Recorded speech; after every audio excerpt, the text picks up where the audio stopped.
माननीय एस जयशंकर जी आपको संबोधित करेंगे। मेरा विनम्र निवेदन है माननीय जयशंकर जी से कि आपको संबोधित करें।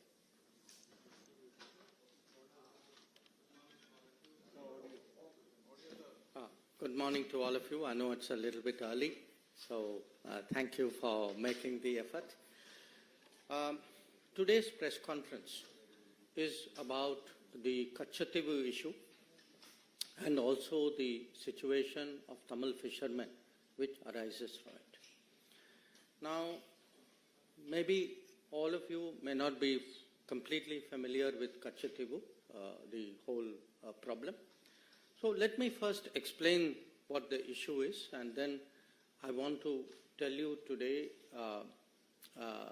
what has really transpired, which has created the issue, and why that issue is today relevant to all of us. Why are we debating it today? In 1974, India and Sri Lanka, in June 1974, concluded an agreement where they drew their maritime boundary.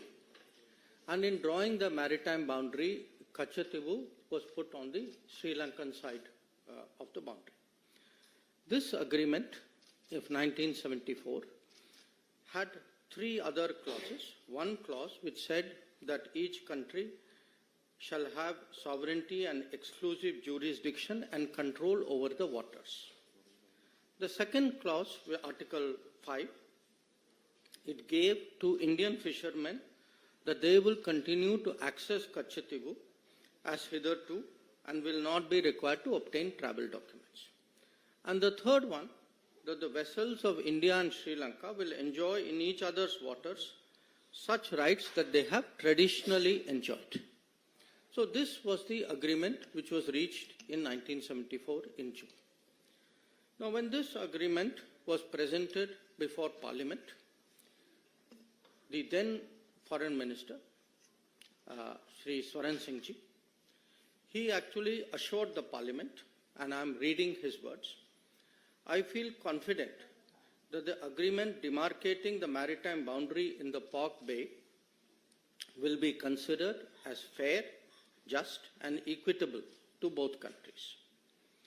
At the same time, I wish to remind the honourable members that in concluding this agreement, the rights of fishing, please note, the rights of fishing, pilgrimage and navigation, which both sides have enjoyed in the past, have been fully safeguarded for the future. This was the assurance that the then Foreign Minister, Shri S Ji, gave in Parliament at that time. 1974, July 23, 1974. Now, in less than 2 years, actually, there was another agreement between India and Sri Lanka through an exchange of letters. And in this agreement, now India proposed the following. Again, I'm reading to you from the original document.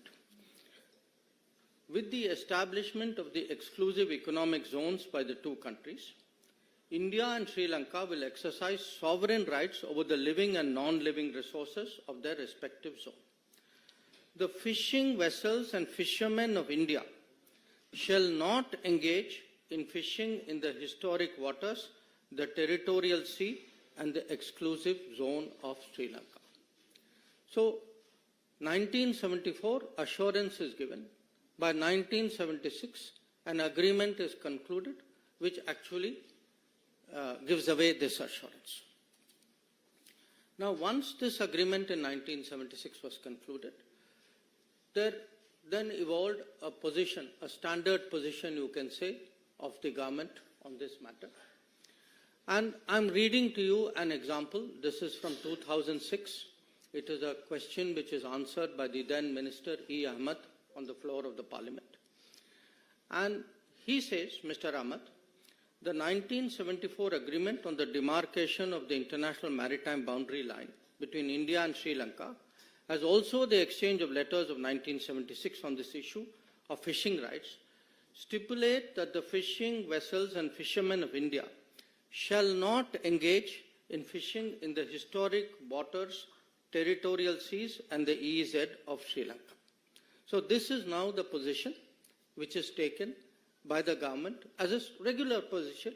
I am only giving you one example from 2006. So what has happened? What has been the consequence of this? In the last 20 years, 6,184 Indian fishermen have been detained by Sri Lanka. 6,184. And in the same period, 1,175 fishing vessels, Indian fishing vessels, have been seized, detained, apprehended by the Sri Lankans. So this is really today the background. This is the issue that we are discussing. Now you can ask, why are we discussing it? And the answer is, in the last 5 years, in the Parliament, in the Consultative Committee, we have repeatedly, this issue, Kachativu issue and the fishermen's issue, has been repeatedly raised by various parties, by all parties, I would say. As I mentioned, in Parliament, it has come up as Parliament question. It has come up in debates. It has been raised in the Consultative Committee. And in fact, Chief Minister of Tamil Nadu has written to me numerous times. And my record shows that to the current Chief Minister, I have myself replied 21 times on this issue. So please understand, this is not an issue which has suddenly surfaced. This is a live issue. It is an issue which has been very much debated in Parliament, in Tamil Nadu circles as well. It has been the subject of correspondence between the union government and the state government. And as I said, 21 times I have myself replied to letters. Now, every political party in Tamil Nadu has taken a position on this.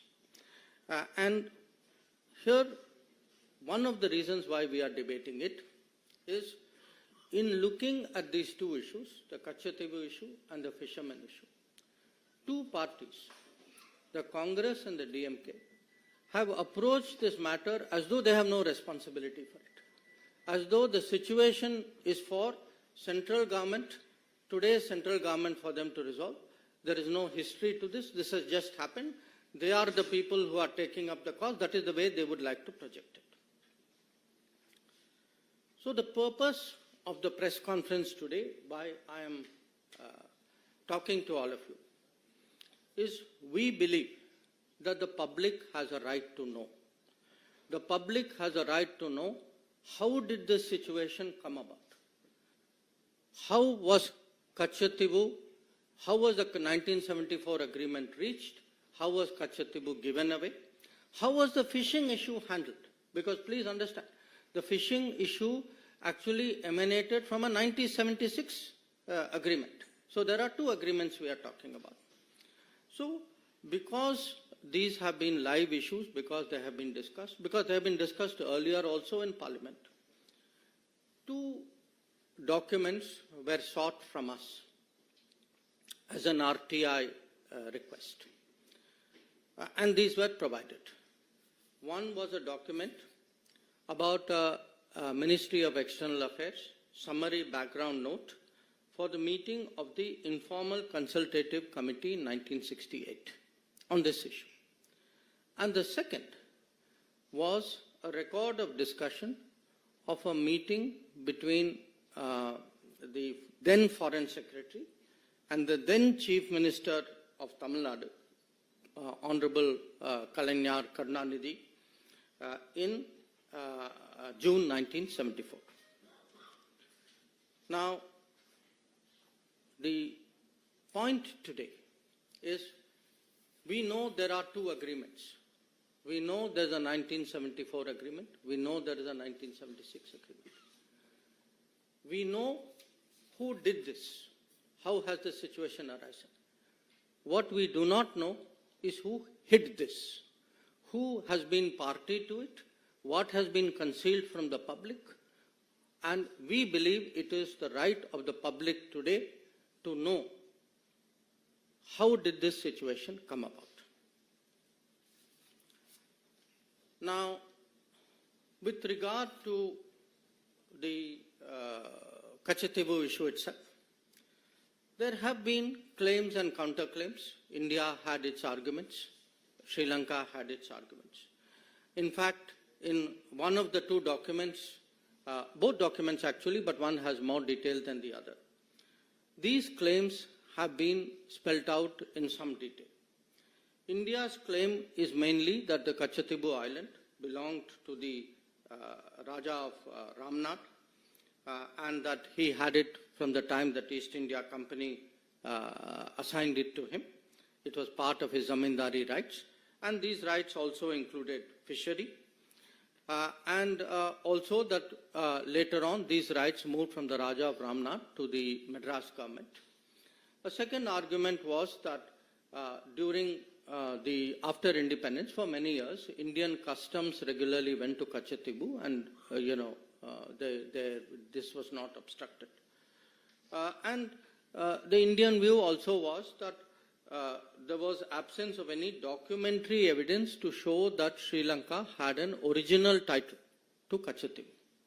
So these were largely the Indian arguments. The Sri Lankan argument, which also this document, which has been obtained under RTI, has released, was that according to them, they have records which go back to the 17th century, and that they also feel there were some conferences where which looked at their claim in a more positive manner. This is their claim. Now, what actually happened on Kachatibu was, after both India and Sri Lanka became independent, there were issues between the military of the two countries about using this island.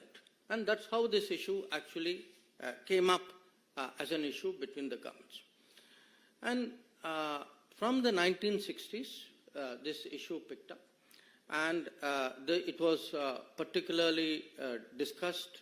There were many discussions, but I think the most important one was a discussion in 1974, few months before the Kachatibu agreement was done, when the then Sri Lankan Prime Minister, Sirimavo Bandaranaike, came and met Indira Gandhi ji, who was then Prime Minister of India. So this broadly is the issue. These are the claims. But as I said, we know who did it. We are today looking and discussing who hid it. Now, in all of this, whenever there is a territorial dispute, it is natural that there is a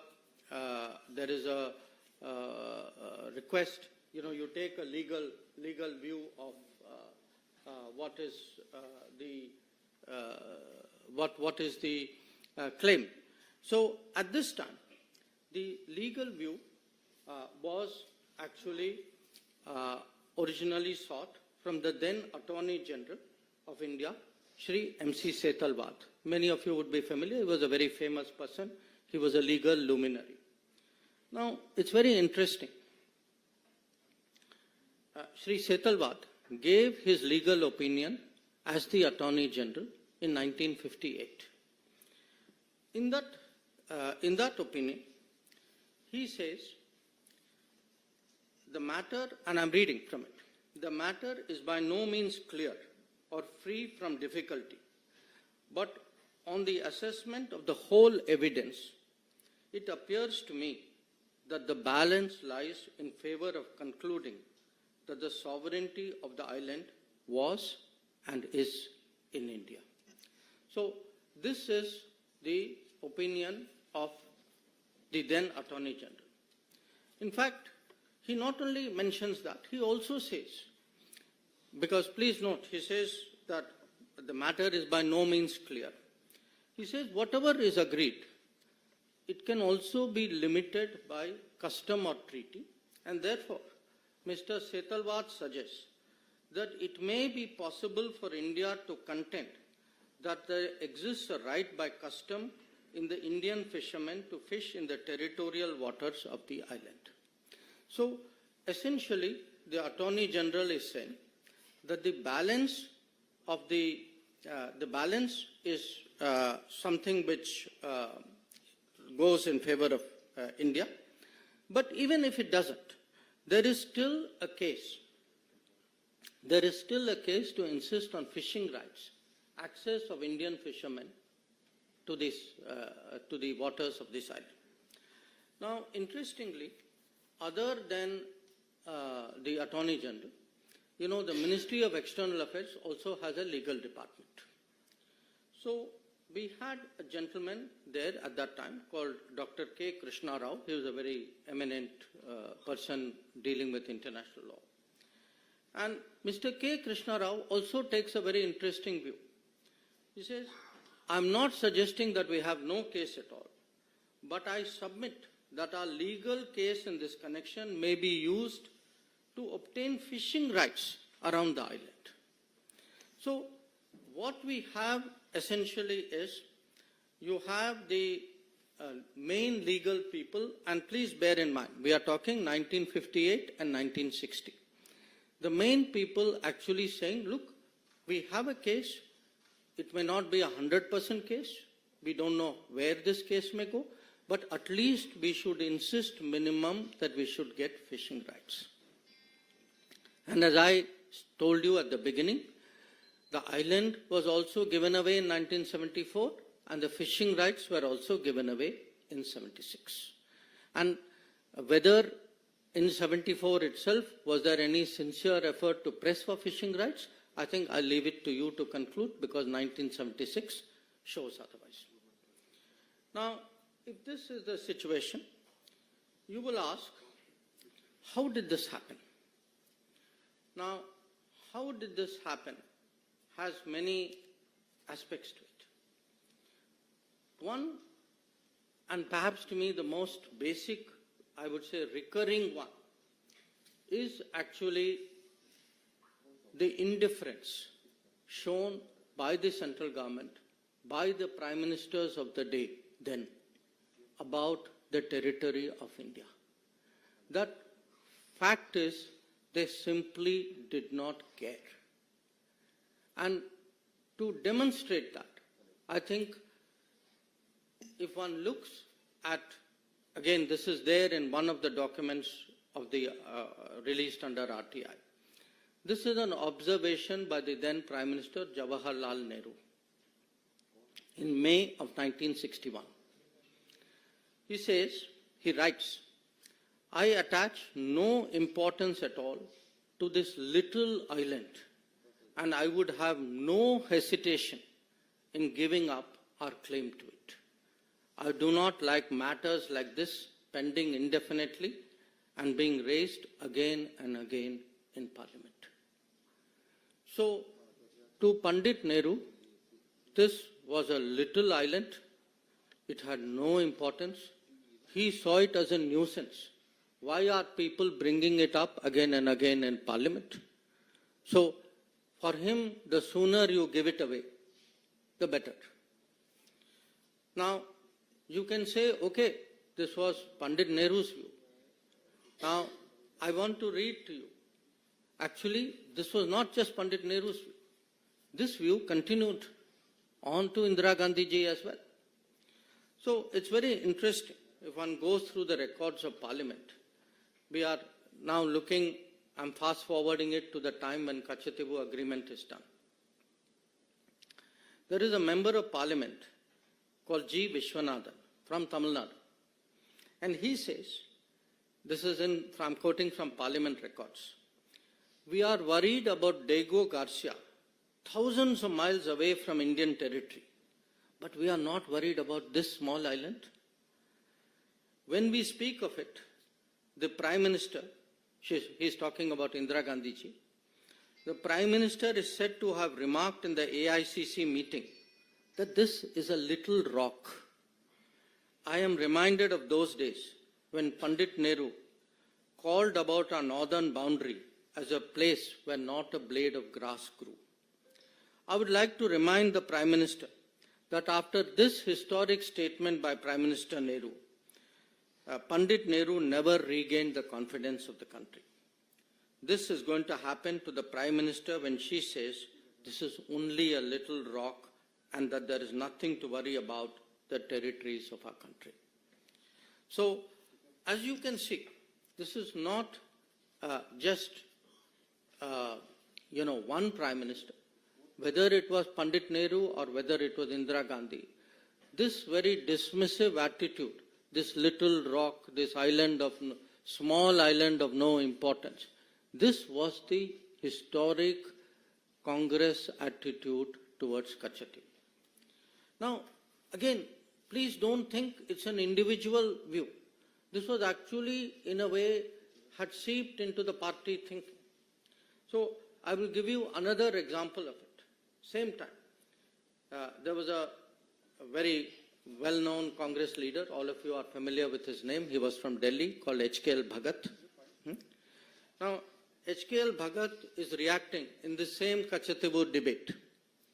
So, he says, and I'm quoting from the parliamentary record, he says, my honorable friend from the DMK was just now talking about Kachatibu, the island. It appears to me that the DMK thinks that probably they can desperately cling to this issue and survive in Tamil Nadu. The Jansangh at one time thought they could survive by clinging on to Kutch, but they failed.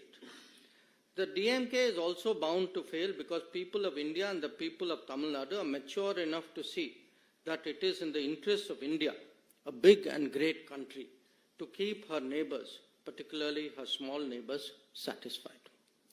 So, please appreciate today how strong, how deep, how pervasive this thinking was. For them sitting in Delhi, this island, this small rock, this island of no importance, this did not matter. It was an inconvenience to be given away so that they, in their minds, could actually not just have good relations with a neighbor. They found it irritating, it was coming up in parliament. For them, it was a headache. So, they saw the territory of India. And when someone says Jansangh also had the same view, yes, there were parties for whom every millimeter of Indian territory mattered. Apparently, there were parties to whom even large tracts of Indian territory, as we saw in Aksai Chin, did not matter. Now, so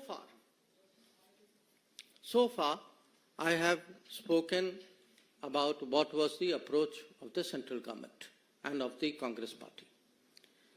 But you have to ask yourself, would it have been possible if there was no connivance at the state level? Now, since 1974, we have heard protestations from the state government, then state government, from the DMK. As I pointed out, I get so many letters even now from the Chief Minister of the DMK. So, I want to now turn the focus to the second document of the RTI. This is a document which is a record of a meeting on 19 June 1974, which is held in Fort St. George, the Secretariat, Tamil Nadu Secretariat conference room, where the Foreign Secretary, accompanied by the Director of the Historical Division, he calls on the then Chief Minister of Tamil Nadu, Kalaignar Karunanidhi, and present there are the Tamil Nadu Chief Secretary, gentleman called P. Sabanayakam, and the Home Secretary, a gentleman called S.P. Ambrose. Now, I want to share with you the relevant part of this, because this will now answer the question. Not just the question who did it, but the question who hid it also. After the exchange of courtesies, Foreign Secretary, recalling the talks he had in New Delhi with the Chief Minister in 13th October 1973. So please note, we are talking 19 June 74. So talks have been going on between the Foreign Ministry, Union Government, and the Chief Minister from 1973. So recalling 13th October 1973 and with the Chief Minister, Secretary and other officials of Tamil Nadu in Madras on 14th October 1973, before the Indo-Sri Lanka official level talks in Colombo on 15-16 October 1973. So the key point is, 1 year before the Kachativu agreement, already then union government and then state government led by DMK were already, the chief minister, up to the level of chief minister, were already discussing this agreement, and they are discussing this agreement before they actually go into talks with Sri Lanka. Now then it says, Foreign Secretary said, the purpose was to keep the Tamil Nadu government fully informed. Please note these words, fully informed of the developments in the talks with Sri Lanka and get the benefit of the views and negotiations of the Tamil Nadu, views and suggestions of the Tamil Nadu authorities.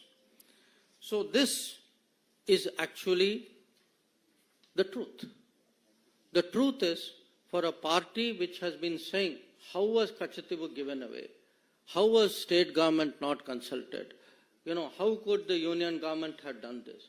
The fact is that actually there were consultations going on. They were kept fully informed. And please, when you hear the rest of it, you will see that it is much more than this. So I am now reading another part of the document. Foreign Secretary then said that he had the authority of the Prime Minister and the Foreign Minister to put forward to the Chief Minister of Tamil Nadu for his consideration a compromise proposal which would divide the historic waters in the Park Bay.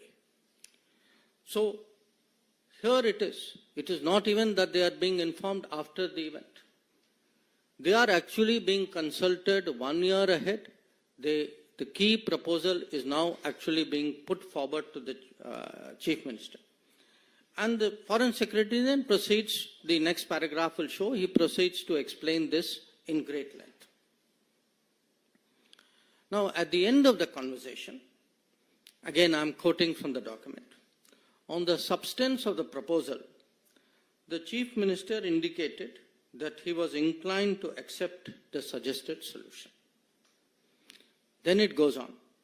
The Chief Minister, having once again signified his general acceptance of the suggested solution, said that for obvious political reasons, he could not be expected to take a public stand in favor of it. The Chief Minister, however, assured Foreign Secretary that he will help keep the reaction at a low key and will not allow it to be played up.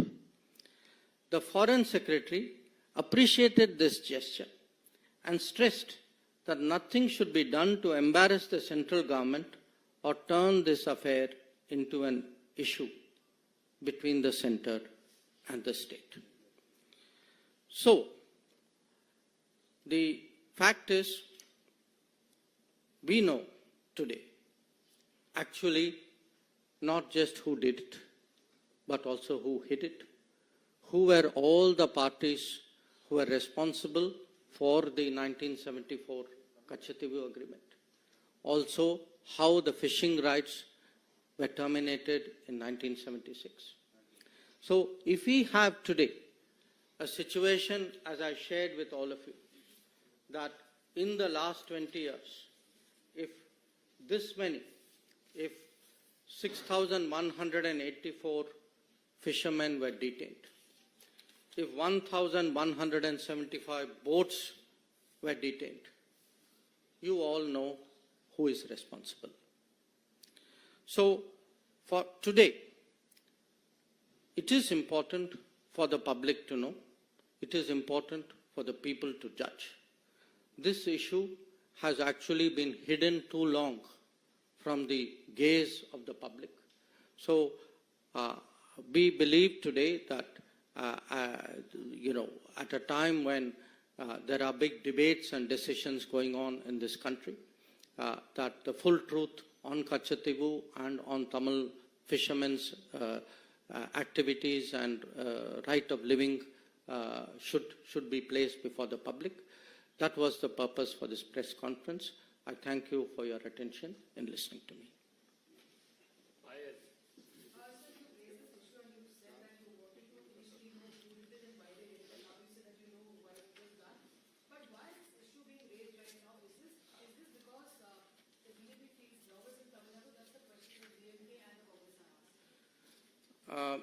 Payal, no, I don't think it is a question of feeling nervous. On the contrary, I think anybody who has seen the Prime Minister's road shows will see the upsurge and the enthusiasm in Tamil Nadu. It is being raised because it has been very much a public issue. I mean, as I said, look, 5 years. I myself have written 21 times to the Chief Minister Stalin of Tamil Nadu. Every meeting, please look at the parliament records. You know, anything, there was a discussion even on anti-piracy legislation. The DMK members stood up immediately and said, Kachativu, Tamil Nadu fishermen. We support it. But they should take responsibility for the actions of, their leader and their party and the state government which they led. And so should the Congress. I mean, if their policies, their conscious decisions and things which they had as a deal between them, if this deal led to this situation, they should own up to it. And why am I bringing it up? I am bringing it up today because fishermen are still being detained. Boats are still being apprehended. Issue is still being raised in Parliament. But it's being raised in Parliament by two parties who actually did it and say, oh, I had nothing to do with this. So I think the truth must come out.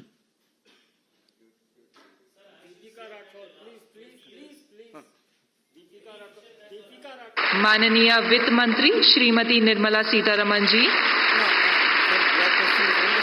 माननीय केंद्रीय वित्त राज्य मंत्री श्री पंकज चौधरी जी,